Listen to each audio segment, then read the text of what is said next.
ప్రభునేసుక్రీస్తు నామమున మీ అందరికీ వందనాలు శుభాలు తెలియజేస్తున్నామని అందరూ బాగున్నారా?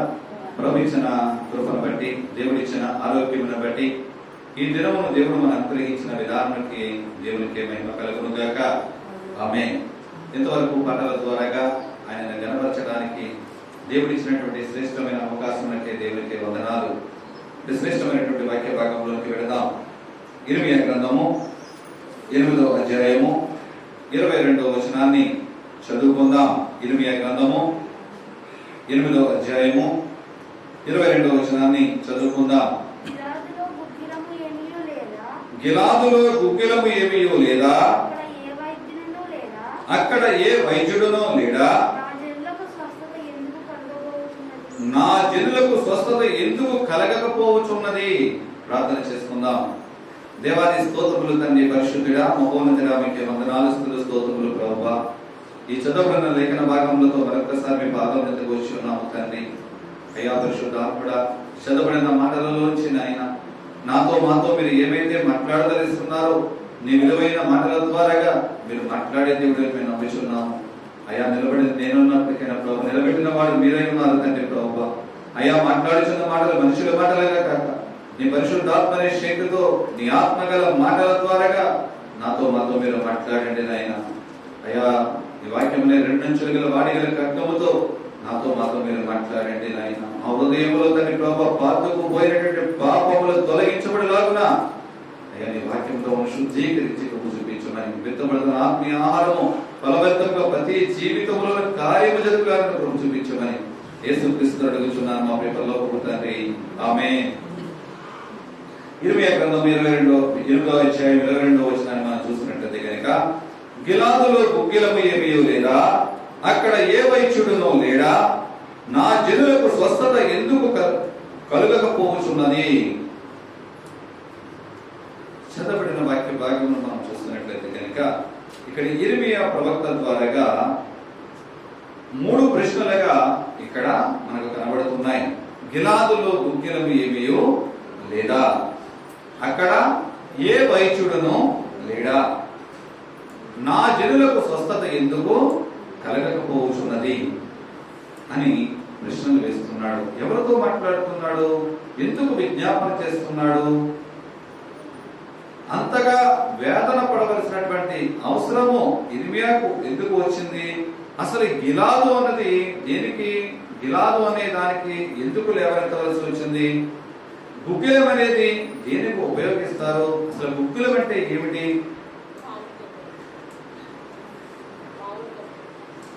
ఏదండి? ఎందుకంటే ఇక్కడ 3 ప్రశ్నలుగా వేసినప్పటికైనా ఇక్కడ సందర్భాలు 5 సందర్భాలు మనకు కనిపిస్తూ ఉన్నాయి.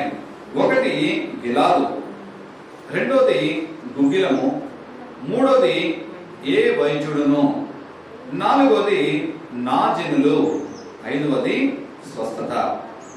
ఈ 5 కలిపి 3 ప్రశ్నలుగా ఇక్కడ మనకు కనిపిస్తూ ఉన్నాయి. గిలాదు అనేది యోర్దాను నదికి తూర్పు దిక్కున మనకు కనిపిస్తూ ఉంటది. అంటే ఇప్పుడు మనం యోర్దాను నదికి మనం వెళ్ళలేదు, కానీ యోర్దాను నదికి తూర్పు భాగంలో ఉండేది ఈ గిలాదు ప్రాంతము. ఈ గిలాదు ప్రాంతం అంతా కూడా ఎలాంటిదంటే కనుక మహా అరణ్య ప్రాంతము. అంటే అరణ్యము, దండ అటవీ ప్రాంతము, బలమైన అటవీ ప్రాంతము, బలమైన వృక్షములతో ఉన్నటువంటి ప్రాంతము. ఆ ప్రాంతం అంతా కూడా విస్తారముగా ఉన్నటువంటి చెట్లతో నింపబడినటువంటి ప్రాంతము. అక్కడ ఉన్నటువంటి జనులందరూ కూడా బలమైన వారు, అలాగే నాగరికత అంతగా తెలిసిన వారు కారు. అటువంటి ప్రాంతము గిలాదు ప్రాంతము. అయితే అక్కడ ఉన్నటువంటి గుగ్గిలమును గురించి ఇక్కడ ప్రవక్త అయినటువంటి ఇర్మీయా మాట్లాడుచున్నాడు. అంటే అక్కడ గుగ్గిలము ఏమీయూ లేదా. గుగ్గిలము అంటే ఏమిటి? ఆ గుగ్గిలము దేని గురించి, ఆ గుగ్గిలము దేని కొరకు వాడతారు, అలా గుగ్గిలము ఏ విధముగా తయారు చేస్తారు, గుగ్గిలము యొక్క రూపము ఏ విధముగా ఉంటది అన్నది మనము ఆలోచించినట్లయితే, గుగ్గిలం అనేది ఆ చెట్లలోంచి కారుతున్నటువంటి జిగురు పదార్థము. మన ఈ ప్రాంతంలో చూడండి, తుమ్మ చెట్లకి కత్తెరాట్లు పెట్టినప్పుడు తుమ్మ చెట్టు నుంచి జిగురు వస్తూ ఉంటది. ఆ జిగురు మనం పిల్లలు గట్ట ఏం చేస్తుంటారు, పుస్తకాలు గట్టించుకుంటా కానీ వాటికి వాడుతూ ఉంటారు. కానీ ఈ గిలాదు ప్రాంతంలో ఉన్నటువంటి, ఈ అటవీ ప్రాంతంలో ఉన్నటువంటి చెట్ల ద్వారా ఆ తొర్రల నుంచి లేకపోతే ఆ పైన ఉన్నటువంటి తోలు ఒలుస్తున్నప్పుడు అందులోంచి వచ్చేటువంటి జిగురు పదార్థము అంటే ద్రావం వలె ఉన్నటువంటి పదార్థము ఈ గుగ్గిలము. ఈ గుగ్గిలము దేని కొరకు వాడతారు అంటే కనుక ధూపము వేయటానికి వాడుతూ ఉంటారు. అలాగే తైలాభిషేకములు అంటే అభిషేక తైలము కొరకు వాడుతూ ఉంటారు. సుగంధ ద్రవ్యముల కొరకు వాడుతూ ఉంటారు. అలాగే గాయపడిన పుండ్ల మీద వేయటానికి వాడుతూ ఉంటారు. బలహీనము ఉన్న వారికి అంటే రోగులను స్వస్థపరచడం కొరకు వాడుతూ ఉంటారు. ఈ గుగ్గిలము అనేక విధాలుగా వాడుతూ ఉంటారు. అంటే ప్రాచీన దేశాలలో, పూర్వకాలం ఉన్నటువంటి దేశాలలో ఈ గుగ్గిలం అనేది విస్తారముగా వాడుకలో ఉండేది. గుగ్గిలం అనే మాట మనం అనేక సార్లుగా చదువుకుంటూ ఉంటాం. పాత నిబంధన గ్రంథంలోనే ఆదికాండము మనం 37వ అధ్యాయం మనం చూసినట్లయితే కనుక 37వ అధ్యాయము 25వ వచనాన్ని కనుక మనం చూస్తే, ఆదికాండము 37వ అధ్యాయము 25వ వచనము, వారు భోజనము చేయ కూర్చుండి కన్నులెత్తి చూడగా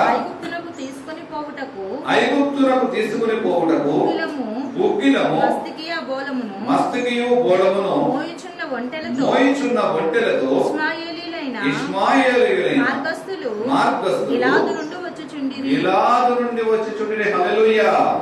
యోసేపును అమ్మేవేయుట కొరకు అన్నలు పన్నినటువంటి పన్నాగముతో యోసేపును గోతులో నుంచి తీసివేసి వారిని ఉత్తినే వదిలేయటం ఎందుకు?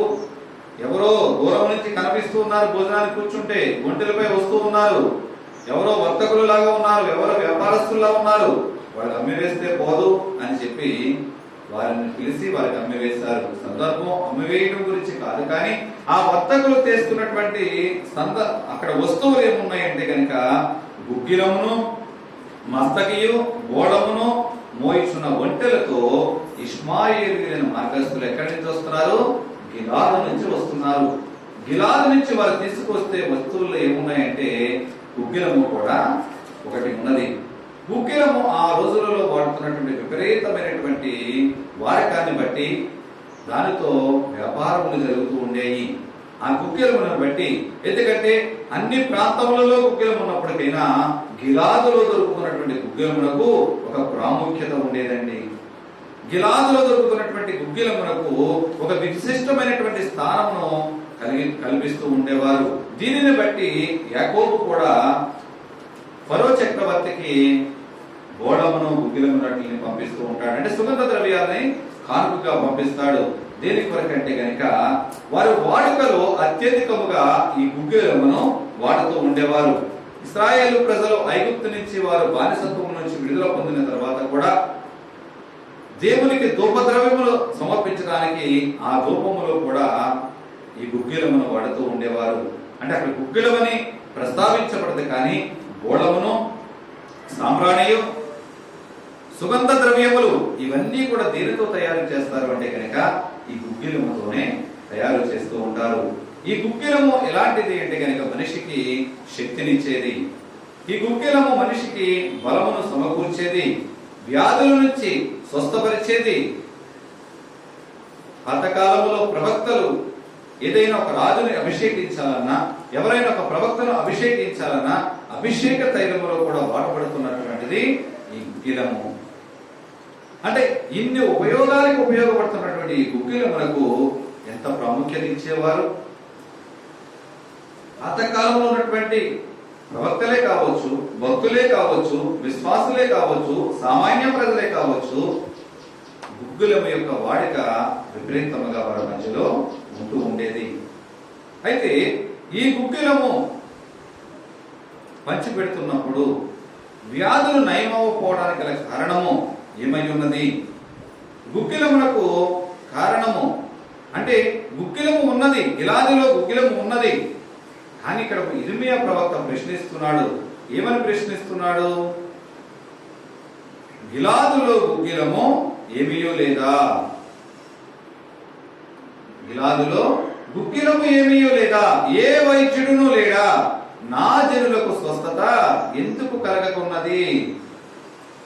గుగ్గిలము సంపూర్ణంగా ఉన్నది, వైద్యులు ఉన్నారు, కానీ స్వస్థత అనేది కలిగింపబడట్లేదు. కానీ అలనాడు ఉన్నటువంటి జనుల పరిస్థితి ఏ విధంగా ఉన్నది? ఇర్మియా ప్రవక్త ద్వారా అయితే యూదా జనాంగముల గురించి మాట్లాడుతూ ఉన్నాడు. ఇర్మియా ప్రవక్త అయితే యూదా జనాంగముల యొక్క పరిపాలనా కాలంలో యూదా జనుల మధ్య తిరుగుతూ ఉండేవాడు, ఒక ప్రవక్తగా నడిపింపబడుతూ ఉన్నాడు. ఇదే మాటను యెషయా ప్రవక్త కూడా మాట్లాడుతూ ఉంటాడు. యెషయా గ్రంథము 1వ అధ్యాయము 6వ వచనాన్ని మనం చదువుకున్నట్లయితే కనుక, యెషయా గ్రంథము 1వ అధ్యాయము 6వ వచనము, అరికాలు మొదలుకొని తల వరకు స్వస్థత కొంచెమైనను లేదు, ఎక్కడ చూసినను గాయములు, దెబ్బలు, పచ్చి పుండ్లు, అవి పిండబడలేదు, కట్టబడలేదు, తైలముతో మెత్తన చేయబడలేదు. హల్లెలూయా! తైలముతో కూడా మెత్తన చేయబడలేదు. ఇశ్రాయేలు జనాంగముల గురించి, ఇశ్రాయేలును పరిపాలించుచున్న రాజు సమక్షంలో ఉన్నటువంటి యెషయా ప్రవక్త మాట్లాడుతున్నాడు. ఇశ్రాయేలు జనులు చేసిన దోషములను బట్టి, నా జనులు చేసిన దోషములను బట్టి, నా జనులను బిడ్డలను పెంచి పెద్ద చేసి ఒక యోగ్యమైన పాత్రలుగా చేయాలనుకున్నాను, కానీ వారు నా మాట వినలేకపోతున్నారు. పాపిష్టి జనాంగమా, దోషభరితమైనటువంటి ప్రజలారా, దుష్ట సంతానమా, ఎంత ఘాటైన మాటలు మాట్లాడవలసిన పరిస్థితి వచ్చిందని దేవునికి యెషయా ప్రవక్త ద్వారా రాయిపిస్తూ దేవుడు ఎంతో బాధాకరమైన హృదయంతో మాట్లాడుతున్నట్లుగా జనులు చేసిన దోషములను బట్టి అక్కడ మాట్లాడుచున్నాడు. జనులు ఎవరైనప్పటికైనా, మనుషులు ఎవరైనప్పటికైనా, పాలకులు ఎవరైనప్పటికైనా అక్కడ జనులు చేసిన దోషములు మనకు అక్కడ కనిపిస్తూ ఉన్నాయి. ఇర్మియా ప్రవక్త ద్వారా దేవుడు మాట్లాడుతూ ఉంటాడు. ఇర్మియా గ్రంథము 4వ అధ్యాయము 11వ వచనం నుంచి 16వ వచనం వరకు మీరు తర్వాత చదువుకోనండి.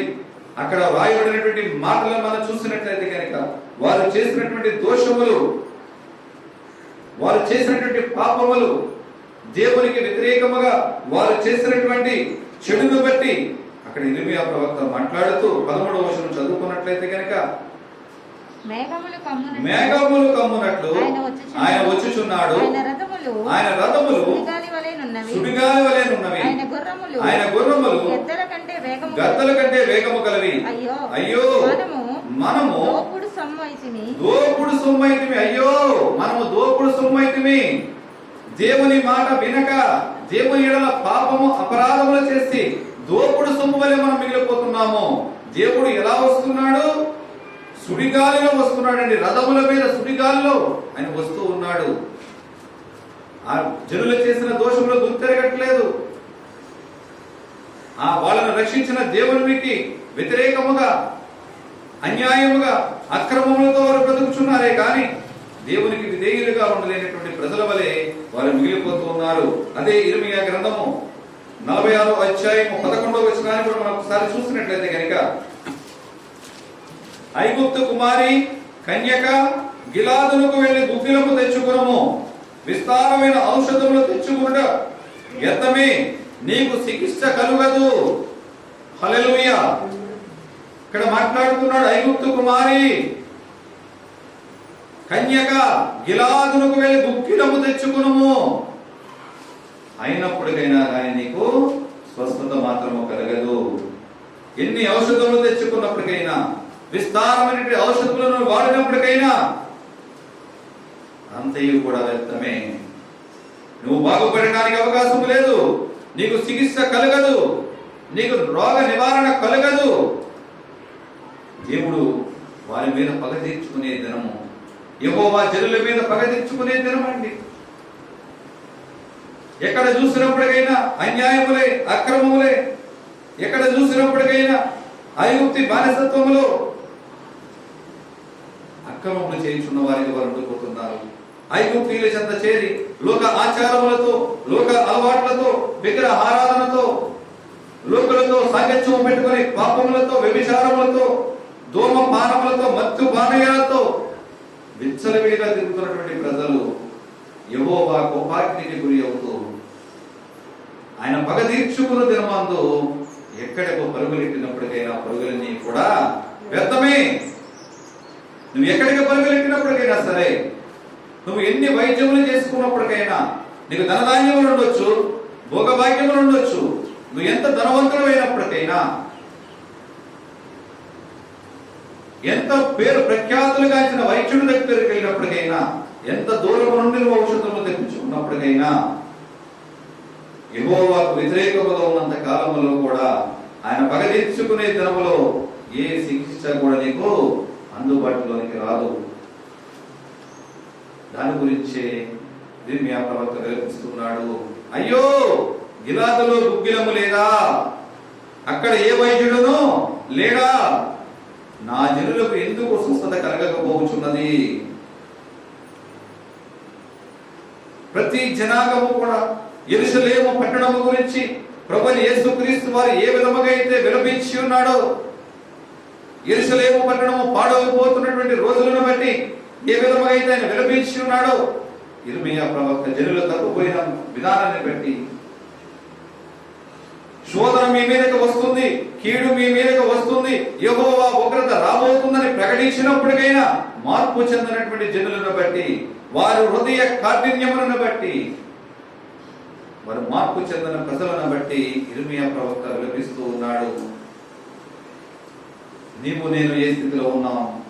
ఈనాడు గిలాదులో గుగ్గిలము సమృద్ధిగా ఉంది. దేవుని మందిరములో గుగ్గిలము లేదా? దేవుని మందిరములో వైద్యుడు లేడా? కానీ దేవుని మందిరములో స్వస్థత ఎందుకు కలగట్లేదు? అదే మాట్లాడుచున్నాడండి ప్రవక్త. గిలాదులో సమృద్ధికరమైనటువంటి గుగ్గిలము ఉంది, కానీ నా జనులకు స్వస్థత ఎందుకు కలిగించబడట్లేదు? పాపమనే అడ్డురాళ్ళు, దుష్కారమైనటువంటి అడ్డురాళ్ళు అడ్డుపడుచూ ఉన్నాయి. యూదా ఇశ్రాయేలు జనాంగములని కూడా ఏ ప్రజలతో అయితే మీరు సాంగత్యము చేయకూడదని దేవుడు మాట్లాడి ఉన్నాడో, ఏ ఆచారపు అలవాట్లు కూడా మీరు పరుగులెట్టకూడదని చెప్పి దేవుడు మాట్లాడి ఉన్నాడో, ఎటువంటి వ్యసనములతో పాపములతో కూడినటువంటి వ్యభిచారములతో మీరు సాంగత్యం చేయకూడదని చెప్పి ఉన్నాడో, ఎటువంటి విగ్రహారాధన కూడా మీరు పైరవిల్లెట్టకూడదని దేవుడు మాట్లాడి ఉన్నాడో, దేవుడు చెప్పినటువంటి ప్రతి మాట కూడా వారు తూలనాడి ఉన్నారు. అందుకే దేవుడు మాట్లాడుతున్నాడు, నాకు విరోధముగా ఉన్న ఏ ఆయుధము కూడా వర్తిల్లదు. నాకు వీరయ్యుని మీరేమి చేయగలరు? ఒకవేళ నీవు నేను కూడా ఆయన విరోధముగా ఉన్నామేమో, ముంగోలికి ఎదురు తన్ని వారికి ఒకవేళ జీవిస్తున్నామేమో, గుగ్గిలము సంపూర్తిగా ఉన్నప్పటికైనా కానీ చికిత్స అందుబాటులోనికి రాదు. అదే మాట్లాడుచున్నాడు, ఐగుప్తు కుమారి కన్యక, నువ్వు గిలాదునకు వెళ్ళి గుగ్గిలము తెచ్చుకో. విస్తారమైనటువంటి ఔషధములు తెచ్చుకున్నప్పటికైనా వ్యర్థమే. ఎన్ని ఔషధములు ఉంటే సుఖమేముందండి? వ్యాధి బాధలు నయమవునప్పుడు కొందరు అంటూ ఉంటారు, ఏ వైద్యుడిని నమ్మరు, ఆ హాస్పిటల్ తిరుగుతారు, ఈ హాస్పిటల్ తిరుగుతారు, మందు బిళ్ళ వేసుకుంటంతోనే నాకేమైపోవాలి, తగ్గిపోవాలి. వ్యాధి రావడం అంటే సులువుగా వస్తుంది, కానీ తగ్గిపోవడం త్వరగా తగ్గిపోతండి. తగ్గిపోదు, దానికి కోర్సు ఉండదు, వాడాలి.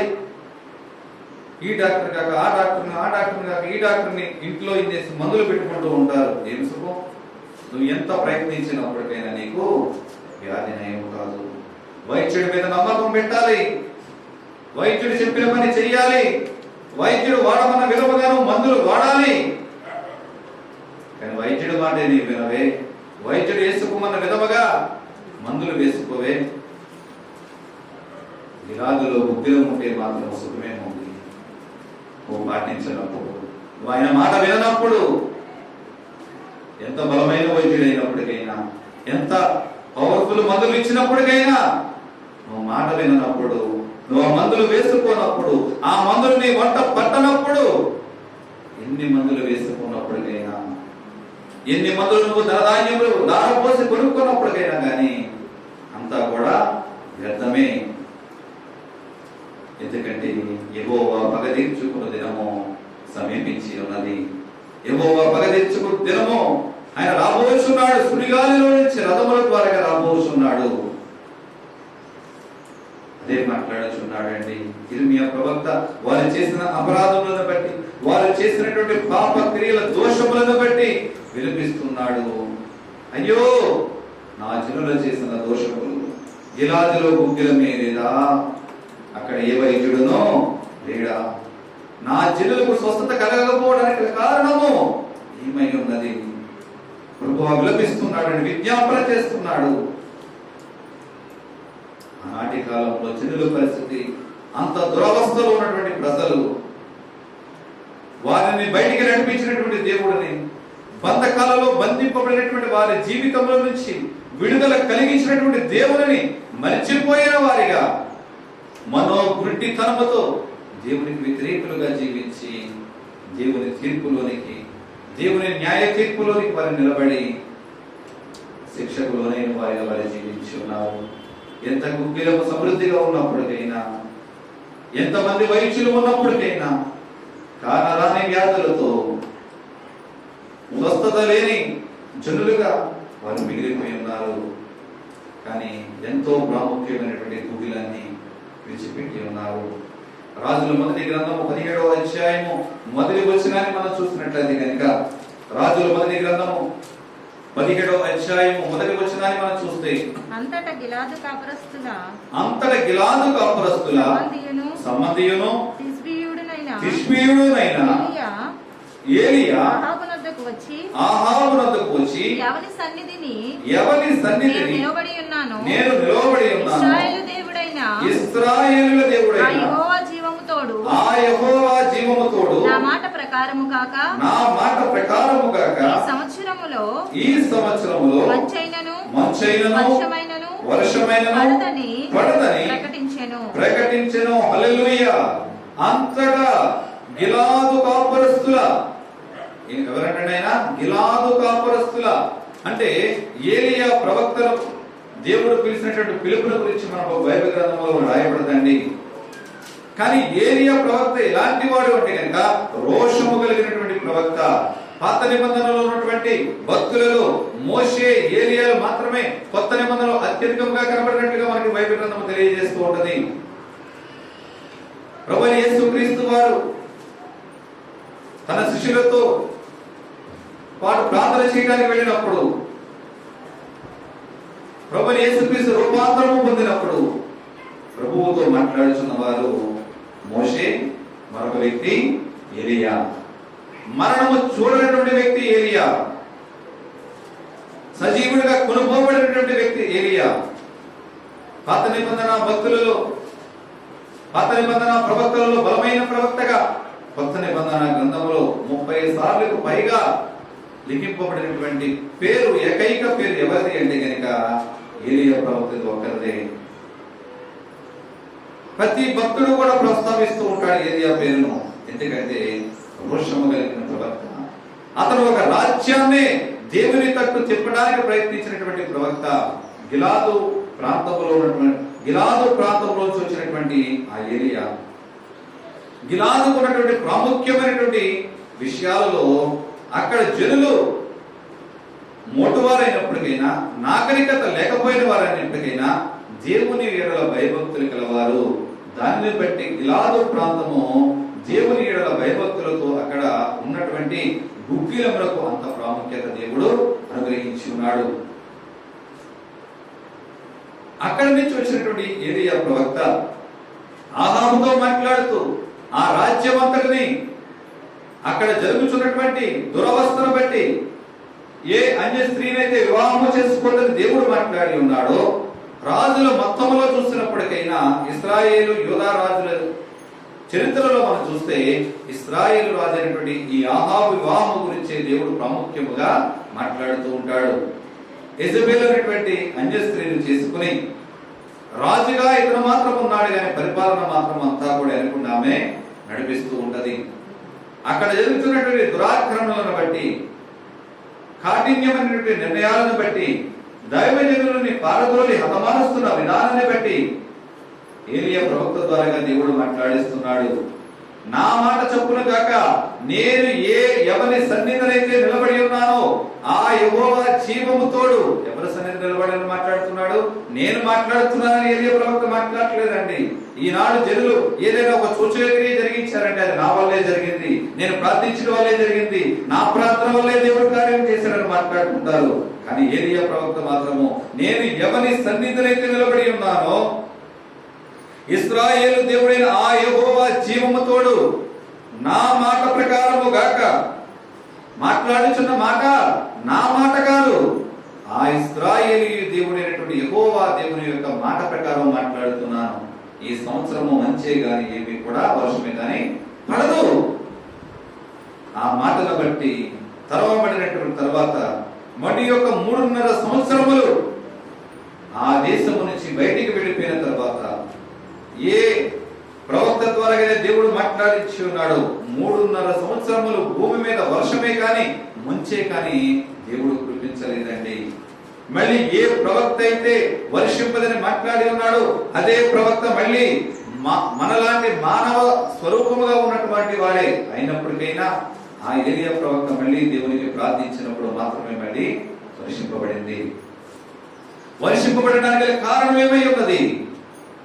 అక్కడ బయలు ప్రవక్తలైనటువంటి 400 మందిని, ఆషారాదేవి ప్రవక్తలైనటువంటి 450 మందిని, 850 మంది అన్య దేవతల యొక్క ప్రవక్తలను అక్కడ పోగు చేసి, మీ మాట అయినా గెలవాలి, నా మాట అయినా గెలవాలి, మీ నమ్ముకున్న దేవుడు నిజమైన దేవుడైతే మీ దేవుడు గెలవాలి, నేను నమ్ముకున్న దేవుడు నిజమైన దేవుడైతే నా దేవుడు గెలవాలి అని చెప్పి అక్కడ జరుగుతున్నటువంటి పోరాటములో దేవుడు ఏలియా తరపుగా ఉండి ఏలియాకి విజయము కలిగించాడు. ఆ బయలు ప్రవక్తలను హతమార్చడమే కాదు కానీ ఆ రాజ్యం అంతటినీ కూడా దేవుని వైపు మళ్లించినటువంటి ప్రవక్తగా ఏలియా ప్రవక్త ఉన్నాడండి. అటువంటి బలమైన ప్రవక్తను పంపించినటువంటి ప్రాంతము గిలాదు ప్రాంతము. అటువంటి బలమైనటువంటి ప్రవక్త ఉన్నటువంటి ప్రాంతములో నుంచి వచ్చినటువంటి గుగ్గిలము గిలాదు గుగ్గిలము. అయితే ఆనాటి ఉన్నటువంటి గుగ్గిలము ఆనాటి ప్రజలు గుర్తించలేకపోయి ఉన్నారు. కానీ ఈనాటి లోకంలో ఉన్నటువంటి నీవు నేను, ఈనాటి ప్రజలుగా, ఈనాటి క్రైస్తవులుగా, ఈనాటి ప్రభువు బిడ్డలుగా, ఈనాటి దేవుని సంఘములో ఉన్నటువంటి నీవు నేను ఆ గుగ్గిలమును స్వీకరించగలుగుతున్నామా? ఈనాడు ఆ గుగ్గిలము ఏమై ఉన్నది? దేవుని వాక్యం అనేటువంటి గుగ్గిలము. దేవుని వాక్యం అనే గుగ్గిలమును మనం వంట పట్టించుకోగలుగుతున్నామా? మనం పాట పాడుతూ ఉంటున్నాం, నీ వాక్యమే నన్ను స్వస్థపరిచేది, నన్ను బలపరిచేది, నాకు మార్గములో తోడై ఉండేది, నన్ను బ్రతికించేది. ఎన్ని విధాలుగా పాడుతూ ఉంటామండి. ఆ బ్రతికించే వాక్యాన్ని, ఆ నడిపించే వాక్యాన్ని, ఆ పోషించే వాక్యాన్ని, మార్గము చూపించే వాక్యాన్ని నీవు నేను భుజించగలుగుతున్నామా? ఆ వాక్యం అనే గుగ్గిలాన్ని నీవు నేను తీసుకునగలుగుతున్నామా? ఈనాటి క్రైస్తవులుగా ఉన్నటువంటి నీవు నేను ఏ విధముగా ఉన్నాం? ఈనాడు ఉన్నటువంటి జనాంగములలో ఎన్నో విధాలైనటువంటి గాయాలు, ఏ మనిషిని చూసినప్పటికైనా గాయాలే. పైకి గాయాలు కనిపించకపోవచ్చు, హృదయం నిండా గాయాలే. స్వార్థములతో కూడినటువంటి గాయాలు, అన్యాయములతో కూడినటువంటి గాయాలు, అక్రమములతో కూడినటువంటి గాయాలు, కఠినత్వంతో కూడినటువంటి గాయాలు, ఆకలి మరణాలతో కూడినటువంటి గాయాలు. దీనికి గల కారణం ఏమిటి? దీనికి గల కారణం ఏమిటి? నీ హృదయంలో ఇన్ని గాయాలు పెట్టుకుని ఎదట వారి హృదయంలో గాయాలు చూస్తున్నావే కానీ నీ హృదయ గాయాలను కడుగుకోవడానికి మాత్రము వాక్యం అనే గుగ్గిలాన్ని తీసుకోలేకపోతున్నావే. నీ హృదయంలో ఇన్ని బలమైన గాయాలు పెట్టుకోవడానికి, ఈ బలమైన గాయములతో నీ హృదయము పాతుకుపోవడానికి గల కారణం ఏమిటి అని మనం ఆలోచించినట్లయితే కనుక తిమోతి రాసినటువంటి 2వ పత్రిక 3వ అధ్యాయము, తిమోతి రాసినటువంటి 2వ పత్రిక 3వ అధ్యాయము 1 నుంచి 5వ వచనం వరకు మనం చూసుకున్నట్లయితే, అంత్యదినములలో అపాయకరమైన కాలములు వచ్చునని తెలుసుకొనుము. ఎలాగనగా మనుషులు స్వార్థప్రియులు, ధనాపేక్షులు, బృంగములాడువారు, అహంకారులు, దోషకులు, తల్లిదండ్రులకు అవిధేయులు, కృతజ్ఞత లేనివారు, అపవిత్రులు, అనురాగరహితులు, అతిద్వేషులు, అపవాదకులు, అంచితేంద్రియులు, క్రూరులు, స్వజనద్వేషులు, ద్రోహులు, మూర్ఖులు, గర్వాంధులు, దేవుని కంటే సుఖానుభవము ఎక్కువగా ప్రేమించువారు, పైకి భక్తి గలవారి వలె ఉండియు దాని శక్తిని ఆశ్రయించని వారనై యుందురు. ఇట్టి వారికి విముఖుడవై ఉండకుము. హల్లెలూయా. ఉండుము. ఇట్టి వారికి విముఖుడవై ఉండుము. విముఖుడిగా ఉండు ఇట్టి వారికి. అంటే పైన చదవబడినటువంటి మాటలను బట్టి ఈనాటి లోకములో ఉన్నటువంటి జనులు వారి హృదయ కాఠిన్యములను బట్టి వారు ఉన్నటువంటి లోకమనే సుఖభోగాలకి వారు మొదటి ప్రాధాన్యత ఇస్తున్నారు కానీ క్రీస్తులో నలగొట్టబడడానికి కానీ క్రీస్తులో కరిగింపబడడానికి కానీ క్రీస్తు వాక్యమును హృదయములో ముద్రించుకుని వాక్యానుసారముగా నడవడానికి ఏ ఒక్క వ్యక్తి కూడా ఇష్టపడే పరిస్థితి లేదండి. ఈనాడు గుగ్గిలము తినడానికి, వాక్యం అనే గుగ్గిలమును భుజించడానికి ఏ ఒక్క వ్యక్తి కూడా ఇష్టపడట్లేదు. ఒకవేళ వాక్యం అనే గుగ్గిలమును తినాలంటే కనుక నీ హృదయంలో ఉన్నాయని కూడా ఎక్కడ పడవేయాలి? బయట పడవేయాలి. నీ హృదయము తగిలిన గాయము కడగబడాలి అంటే కనుక నీ హృదయంలోనికి ఏమి రావాలి? వాక్యం అనే గుగ్గిలము రావాలి. భక్తులు పాట పాడుతూ ఉంటారు, లోకములో ఏ వ్యాధికైనా అనేక డాక్టర్లు ఉన్నారు. కంటికి ఒక డాక్టర్ అయితే పంటికి ఒక డాక్టరు.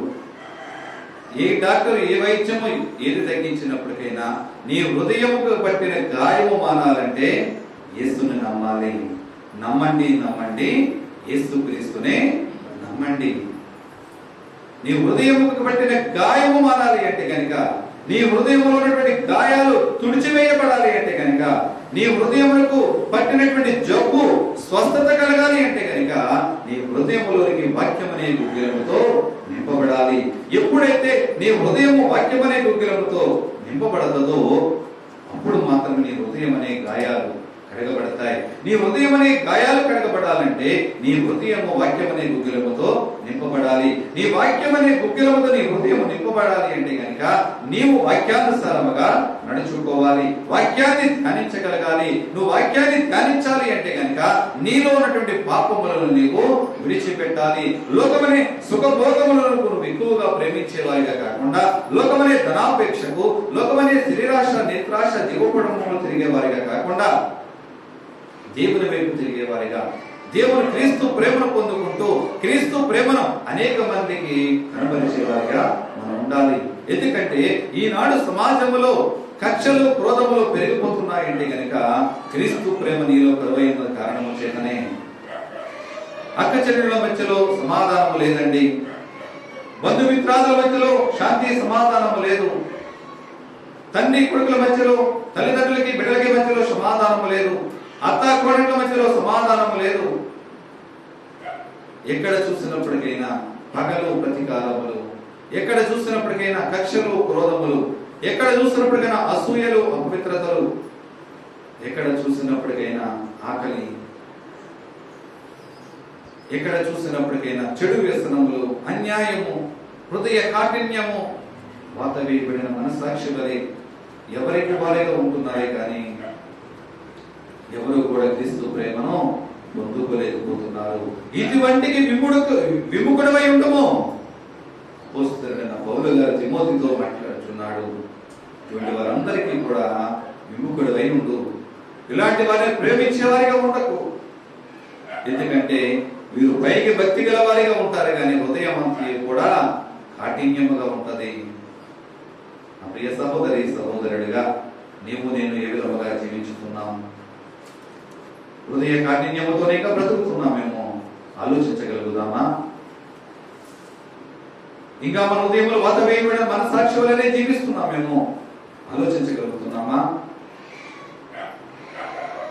క్రీస్తు ప్రేమను పొందుకుంటున్నాను భ్రమలో ఉండి క్రీస్తు ప్రేమను పొందుకోలేనటువంటి దిగజారిపోయే స్థితులలో మనం జీవిస్తూ ఉన్నాము. అలనాడు ఉన్నటువంటి గిలాదులో గిలము ఈనాడు లేదంటారా? ఈనాడు కూడా, ఈ రోజులలో కూడా స్వస్థపరచడానికి ఉపయోగపడేటువంటి గుగ్గిలము ఈనాడు కూడా ధారాళముగా ఉన్నది. నిన్ను స్వస్థపరిచే గుగ్గిలము, నిన్ను కాపాడే గుగ్గిలము, నిన్ను ఉన్నతమైన స్థితిలోనికి తీసుకెళ్లే గుగ్గిలము, నిన్ను యోగ్యమైన స్థితిలోనికి తీసుకెళ్లే గుగ్గిలము, నీ గాయములు కట్టే గుగ్గిలము ఈనాడు కూడా ధారాళముగా ఉన్నది. ఎక్కడికక్కడిగా ధారాళముగా ఉన్నది. ఏ ప్రాంతములో ఆ ప్రాంతములో వైద్యులు సమృద్ధిగా ఉన్నారు, కానీ స్వస్థత కలిగించబడట్లేదు. అంటే కనుక ఆ గుగ్గిలమును నీవు స్వీకరించలేకపోతున్నావు. ఆ గుగ్గిలమును స్వీకరించడానికి నీ హృదయంలో ఉన్నటువంటి బండలు అడ్డు తగులుతున్నాయి. అటువంటి బండలను మనము అడ్డు తొలగించుకునే వారిగా ఉండాలి. యెషయా గ్రంథము 61వ అధ్యాయము, యెషయా గ్రంథము 61వ అధ్యాయము 1వ వచనాన్ని చదువుకుందాం. ప్రభువు యెహోవా ఆత్మ ప్రభువుకు యెహోవా ఆత్మ నా మీదకి వచ్చి ఉన్నది. నా మీదకి వచ్చి ఉన్నది. దీనులకు సువర్తమానము ప్రకటించుటకు దీనులకు సువర్తమానమును ప్రకటించుటకు యెహోవా నన్ను అభిషేకించెను. యెహోవా నన్ను అభిషేకించెను. నలిగిన హృదయము గల వారిని నలిగిన హృదయము గల వారిని దృఢపరచుటకును చెరలోనున్న వారికి విడుదలను బంధింపబడిన వారికి విముక్తిని ప్రకటించుటకును యెహోవా హితవస్త్రమును మన దేవుని ప్రతిదండనా దినమును ప్రకటించుటకును దుఃఖాక్రాంతులందరికీ ఓదార్చుటకును సియోనులో దుఃఖించు వారికి ఉల్లాస వస్త్రములు ధరింపజేయుటకును బూడిదకు ప్రతిగా ఉదండను దుఃఖమునకు ప్రతిగా ఆనంద తైలమును భారభరితమైన ఆత్మకు ప్రతిగా స్తుతి వస్త్రమును వారికి ఇచ్చుటకును ఆయన నన్ను పంపియున్నాడు. యెహోవా తన్ను మహిమపరచుకున్నట్లు నీతి మస్తకి వృక్షములని యెహోవా నాటిన చెట్లని వారికి పేరు పెట్టబడిన. హల్లెలూయా, హల్లెలూయా. నీతి అనే మస్తకి వృక్షమును నీ కొరకు నా కొరకు ఈ లోకములోనికి మానవ మాత్రమే వచ్చిన ప్రభువైన యేసుక్రీస్తు వారు నశించుచున్న ఆత్మలను వెతికి రక్షించుటకు కొరకు దేవుని రాజ్యము సమీపించుచున్నది, మారు మనసు పొందండి అని చెప్పి ప్రభువైన యేసుక్రీస్తు వారు ఈ లోకములకు వచ్చి ఉన్నాడు. తన ఏకైక కుమారుడిని తన మహిమైశ్వర్యం నుండి పెట్టి ఈ లోకంలోకి మానవుడిలో మానవుడుగా దేవుడిలో దేవుడుగా సంపూర్ణమైనటువంటి మానవుడుగా ఈ లోకానికి వచ్చి ఉన్నాడు. దేని కొరకు వచ్చి ఉన్నాడంటే దుఃఖములో ఉన్న వారికి విడుదల కలిగించడానికి, బంధములో ఉన్న వారికి విడుదల కలిగించడానికి, ఆకలితో అలమటిస్తున్న వారికి వారి ఆకలి తీర్చడానికి, నశించిపోతున్న ఆత్మలను వెతికి రక్షించడానికి, వారు మోస్తున్నటువంటి భారములను ఆయన శిలువ భారముగా మోయడానికి ఈ లోకములకు ఆయన వచ్చి ఉన్నాడు. ఆయన వచ్చిన సందర్భములను బట్టి లూకాసు వార్తలో ఆయన రాయబడుతూ ఉంటది కదా. ఇదే యెషయా గ్రంథంలో ఉన్నటువంటి వాక్య భాగము ఆయన దేవాలయంలోకి వెళ్ళినప్పుడు 4వ అధ్యాయం 17 నుంచి 19వ వచనం వరకు మనం చదువుకుంటే ఇప్పుడు చదవనవసరం లేదు. ఇదే యెషయా గ్రంథము 61వ అధ్యాయంలో రాసినటువంటి లేఖన భాగమును ఆయన చదివిస్తూ ఉంటాడు. అక్కడ శాస్త్రులు పరిసయ్యులు అందరూ ఉండగా కూడా దేవుడు మాట్లాడుతున్నాడు. ఈ లోకములోకి వచ్చినటువంటి మనుష్య కుమారుడిగా ఈ లోకములోనికి దేని కొరకు రాబడి ఉన్నాను అంటే కనుక నశించుతున్న వారిని వెతికి రక్షించుట కొరకు, పాప బంధకాలలో బంధింపబడిన వారికి విడుదల కలిగించడానికి, దుఃఖములో ఉన్న వారికి ఓదార్పును కలిగించడానికి. కొండ మీద ప్రసంగంలో దేవుడు మాట్లాడుతూ ఉంటాడు కదా. ఎంత అమూలమైన మాటలు దేవుడు మాట్లాడుతూ ఉంటాడండి. మత్తయి సువార్త 5వ అధ్యాయంలో మనం చూసినట్లయితే కనుక హృదయ శుద్ధి గలవారు ధన్యులు. ఎంత అమూల్యమైన మాటలు. వారు దేవుని చూస్తారంటండి. దుఃఖపడి వారు ధన్యులు, వారు ఓదార్పు పొందుతారు. ఆత్మ విషయమై దీనులైన వారు ధన్యులు, పరలోక రాజ్యము వారిది. అంటే వీరందరినీ కూడా నీ హృదయంలో ఇవన్నీ చేర్చుకుంటే నువ్వు దేవుని రాజ్యాన్ని చూడగలదు. నువ్వు దుఃఖంలో ఉంటే నువ్వు ఓదార్పు పొందగలుగుతావు. నువ్వు భూలోకంలో దుఃఖిస్తున్నావా, నువ్వు మహిమైశ్వర్యములో నీవు దుఃఖ నివారణ పొంది ఆనంద వస్త్రములతో సంతోష వస్త్రములతో నువ్వు నింపబడతావు. ఈ లోకములో దుఃఖములో నిట్టూర్పులని చెప్పి నువ్వు చింతింపొద్దు. ఈ వాక్యమనే స్తుతి వస్త్రము నువ్వు ధరించు. ఈ వాక్యమనే గుగ్గిలమును నువ్వు స్వీకరించు. ఈ వాక్యమైనటువంటి స్వస్థత అనే గుగ్గిలమును నువ్వు స్వీకరించినట్లయితే కనుక నిన్ను స్వస్థపరిచే యెహోవాను నేనే అని సెలవిచ్చినటువంటి దేవుడు తన వాక్యమనే గుగ్గిలము ద్వారాగా నిన్ను స్వస్థపరుస్తాడు. నీ కుటుంబమును స్వస్థపరచడానికి ఆయన బలమైన వైద్యుడిగా ఉన్నాడండి. ఆయన ఈ లోకానికి వైద్యుడిగా వచ్చి ఉన్నాడు. రారాజుగా మనిషి కుమారుడిగా వచ్చి ఉన్నాడు. నశించిపోతున్న ప్రతి ఆత్మలను కూడా ఈ లోకమనే అపవిత్రాత్మలతో పీడింపబడుతున్నటువంటి జనులకు విడుదల కలిగించున్నాడు. గుడ్డి వారికి నేత్రాలు ఇచ్చున్నాడు. మూగవారికి నోరు ఇచ్చి ఉన్నాడు, కుష్టు వ్యాధిగ్రస్తులకి స్వస్థపరిచి ఉన్నాడండి. ఆయన చేసినటువంటి 39 యొక్క స్వస్థతలకు ఈనాటికి కూడా ఇంకా వైద్యులు మందు కనుగొనలేకపోయి ఉన్నారు. దేని కొరకు వచ్చి ఉన్నాడంటే ఈ లోకానికి నీవు నేను నశించుకోకూడదని, నీ కొరకు నా కొరకు తన సువర్తమానమును ప్రకటిస్తూ అనేక మందికి మాదిరికర్మగా నీవు నేను ఉండాలని చెప్పి ఆయన ఈ లోకానికి వచ్చి ఉన్నాడు. తన వాక్యం అనే గుగ్గిలమును మనందరి మధ్యలో నిలబెట్టి ఉన్నాడు. దానికి కారణం ఏమిటి అంటే గనుక నీవు నేను నశించిపోకూడదని, నీవు నేను స్వస్థతగా ఉండాలని, నీవు నేను ఆరోగ్యవంతులుగా ఉండాలని చెప్పి వాక్యమనే గుగ్గిలని మన మధ్యలో పెట్టాడు. మన మధ్యలో రారాజుగా వచ్చినటువంటి దేవుడు తన మహిమైశ్వర్యాన్ని విడిచిపెట్టి ఒక వైద్యుడు చేసినట్లుగా, ఒకవేళ ఈ లోకమనే వైద్యులకు అసాధ్యమవచ్చు, కానీ మన దేవునికి సమస్తమును సాధ్యమేనండి. ఈనాడు లోకములో చూస్తే ఎక్కడ చూసినప్పటికైనా అనేక వ్యాధులతో, కరోనా వైరస్ తో, అనేకమైన ఫంగస్లతో జనులు ఇబ్బందికరమైన పరిస్థితులు ప్రపంచ దేశంలోని కూడా కరోనా వైరస్ తో యుద్ధములు చేస్తూ ఉన్నాయి. గడిచిన 2 సంవత్సరాలుగా జరుగుతున్నటువంటి యుద్ధంలో సరైన మందులు ఇంకా కూడా కనిపెట్టలేకపోయి ఉన్నారు. రోగ నివారణ కొరకు బలమైన మందులు కనిపెట్టలేకపోయినారు. తాత్కాలిక మందులు కనిపెట్టగలిగారు, కానీ పర్మనెంట్ మందులను కనిపెట్టలేకపోయి ఉన్నారు. ఇంకా ఒకదాని వెనక ఒకటి కొత్త వైరస్లు వస్తూనే ఉన్నాయి. ఈ లోకములో వైద్యుడంటూ లేడంటారా? ఈ లోకములో మందులు లేవా? ఎందుకు జనులకు స్వస్థత కలిగింపలేకపోతున్నాయి? ఎందుకు జనులు చనిపోతూ ఉన్నారు? విస్తారమైనటువంటి వైద్యం ఉంది, విస్తారమైనటువంటి వైద్యులు ఉన్నారు, కానీ స్వస్థతలు కనపడలేకపోతున్నాయి. అనేక మంది మరణ పడకల మీదకి వెళ్ళిపోతున్నారు. ఈనాటికి కూడా జనము బ్రతికించే వాక్యాన్ని గుర్తిరగలేకపోతున్నారు, స్వస్థపరిచే వాక్యాన్ని గుర్తిరగలేకపోతున్నారు. నిన్ను బాగు చేసే వాక్యం అనే గుగ్గిలమును రుచి చూడలేకపోతున్నారు. నీవు నేను ఏ స్థితిలో ఉన్నాం? నీవు నేను క్రీస్తు బిడ్డలుగా పిలువబడుతూ ఆ వాక్యం అనే గుగ్గిలాన్ని తినగలుగుతున్నామా? ఆ వాక్యం అనే గుగ్గిలమును రుచి చూడగలుగుతున్నామా?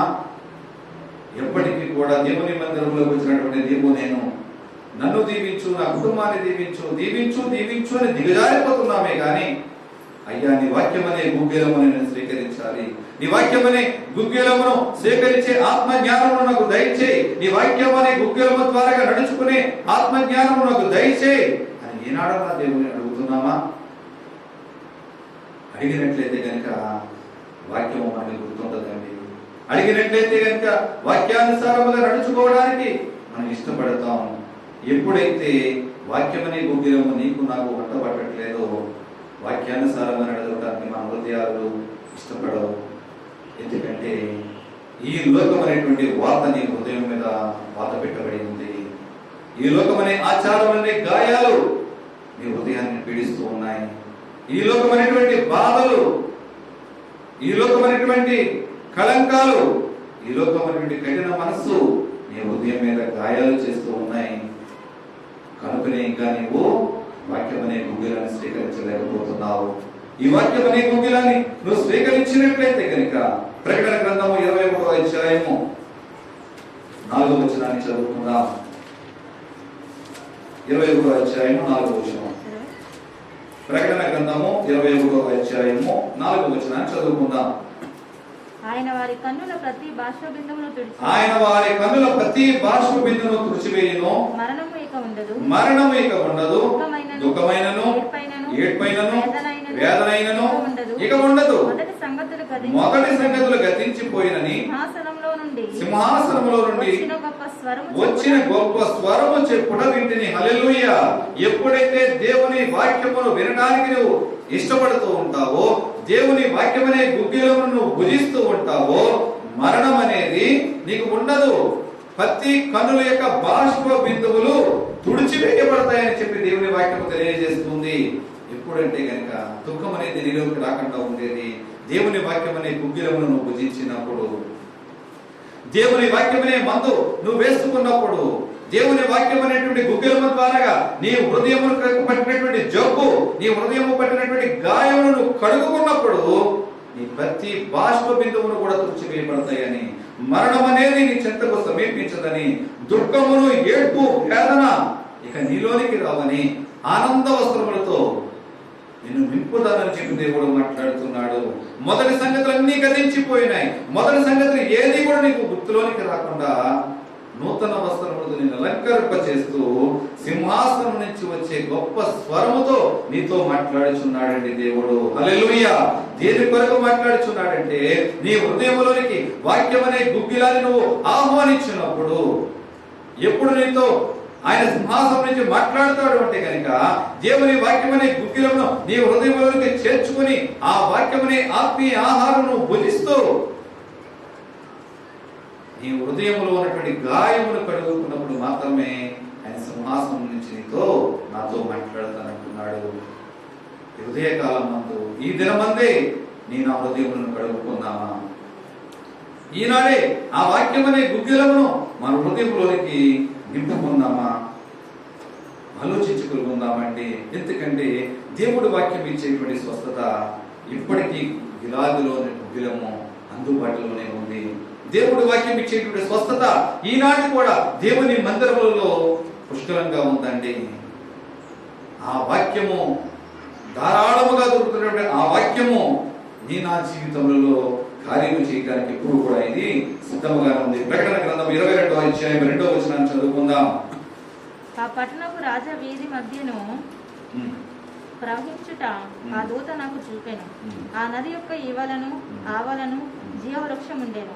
అది నెల నెలకు ఫలించుచు 12 కాపులు కాయును. ఆ వృక్షం యొక్క ఆకులు జనములను స్వస్థపరచుటకై వినియోగించు. హల్లెలూయా, హల్లెలూయా. రాజ్య పట్టణముల మధ్య ప్రవహించుతున్నటువంటి ఆ దూత, అంటే రాజ్యముల మధ్యలో ప్రవహించును ఒక నదిని చూపిస్తుంది ఈ దూత. ఆ నదికి ఆవలను ఈవలను కూడా ఏమున్నాయంట? వృక్షములు నాటబడి ఉన్నాయి. ఆ వృక్షములు 12 నెలలు కూడా 12 కాపులు కాస్తూనే ఉన్నాయి. ఆ కాపు కాస్తున్నటువంటి ఆ వృక్షములు, ఆ కాయలు, ఆ వృక్షముల యొక్క ఆకులు జనులకు స్వస్థత కలిగించుటకు వినియోగిస్తున్నారు. ఈ మాటను గతంలో కూడా మనం ఒకసారి మాట్లాడుకున్నాం. ఎక్కడ మాట్లాడుకున్నామండి? ఎప్పుడు మాట్లాడుకున్నాం? వాక్యం అనే గుగ్గిలాన్ని మన హృదయంలోకి మనము ఎక్కించుకోలేదు కనుక మనకి గుర్తు లేదు. యెహెజ్కేలు ప్రవక్తతో దేవుడు మాట్లాడినప్పుడు, యెహెజ్కేలు ప్రవక్త దేవుని మందిరంలోంచి వెళుతున్నటువంటి జీవజల నదులలో ఉన్నటువంటి 4 అనుభవాల గురించి మనం మాట్లాడుకున్నప్పుడు, ఈ జీవజల వృక్షముల గురించి, నది ఆవలన ఈవలన ఉన్నటువంటి వృక్షముల గురించి మనం మాట్లాడుకున్నాం. వాటి ఆకులు జనులకు స్వస్థత కొరకు వాడబడతాయి. దేవుని యొక్క స్వర్తమానము నువ్వు ప్రకటిస్తూ ఉంటే కనుక, నీ నా జీవితములలో రాజ వీధుల మధ్య ప్రవహిస్తున్నటువంటి నది ఆవలను ఈవలను ఎటువంటి వృక్షములైతే 12 కాపులు కాస్తున్నటువంటి వృక్షము ఏ విధముగా ఉంటుందో, నీ నా జీవితంలో కూడా దేవుడు ఆ విధముగా వృద్ధిపరుస్తానని చెప్పి దేవుడు మాట్లాడుతున్నాడు. నీవు పొందుకున్నటువంటి గుగ్గిలమును అనేక మందికి ప్రకటిస్తున్నప్పుడు, నీ ద్వారా కాస్తున్నటువంటి కాపు, నీ ద్వారా పచ్చబడుతున్నటువంటి ఆ పచ్చని ఆకులు అనేక మందికి ఔషధముగా, అనేక మందికి స్వస్థపరిచేదిగా ఆ ఔషధమును ఉపయోగిస్తానని చెప్పి దేవుడు మాట్లాడుతున్నాడు. ఎందుకంటే దేవుని స్వార్థ దేవునితోనే ఆగిపోలేదండి. ఆయన మరణించినప్పటికైనా, ఆయన శిలువ మరణం పొంది పునరుద్ధారుడుగా తండ్రి చెంతకు ఆరోహణమైనప్పుడు తన శిష్యులతో మాట్లాడుతున్నాడు. మీరు సర్వ సృష్టికి వెళ్లి సర్వ జనాంగములకు భూదిగంత నివాసులందరినీ కూడా నా శిష్యులుగా మార్చండి. ఒక ప్రాంతం గురించి దేవుడు మాట్లాడలేదండి, ఒక ప్రదేశం గురించి దేవుడు మాట్లాడలేదండి, సర్వ జనాంగముల గురించి ఆయన మాట్లాడుతున్నాడు. ఎప్పుడైతే దేవుని వాక్యం అనే గుగ్గిలను నీ హృదయములను చేర్చుకొని వాక్యానుసారముగా నడుస్తావో, ఆయన మందిరములో ఈనాటి కూడా సమృద్ధిగా ఉన్నటువంటి దేవుని వాక్యం అనే గుగ్గిలమును నువ్వు స్వీకరించినట్లయితే కనుక, ప్రవాహం పక్కన ఉన్నటువంటి జలములు వృక్షములు ఏ విధముగా అయితే 12 కాపులు కాసి ఆకుల ద్వారాగా జనులకు స్వస్థత కలిగింపబడతాయో, నీ మాటల ద్వారాగా నువ్వు ఫలించే ఫలవృక్షములను బట్టి నీ ఫలములు చూసినటువంటి జనులు నువ్వు విడిచిచున్నటువంటి ఆకుల ద్వారాగా వారు స్వస్థత పొంది దేవుని మార్గంలో నడిపించబడడానికి దేవుడు మార్గములను సరళము చేస్తాడు. అలనాడు ఇశ్రాయేలు యూదా జనాంగము త్రోవ తప్పిపోయిన విధానాన్ని బట్టి ఇర్మియా ప్రవక్త ప్రకటిస్తున్నాడండి. అయ్యో గిలాదులో గుగ్గిలము లేదా, అక్కడ ఏ వైద్యుడునో లేడా, నా జనులకు స్వస్థతగా ఎందుకు కలగబడలేకపోతున్నారు? ఎందుకు స్వస్థపడలేకపోతున్నారు? దేవుని వాక్యములు వినలేక, దేవుని మార్గంలో గుర్తెరగలేక వారు స్వస్థత పడలేకపోతున్నారు.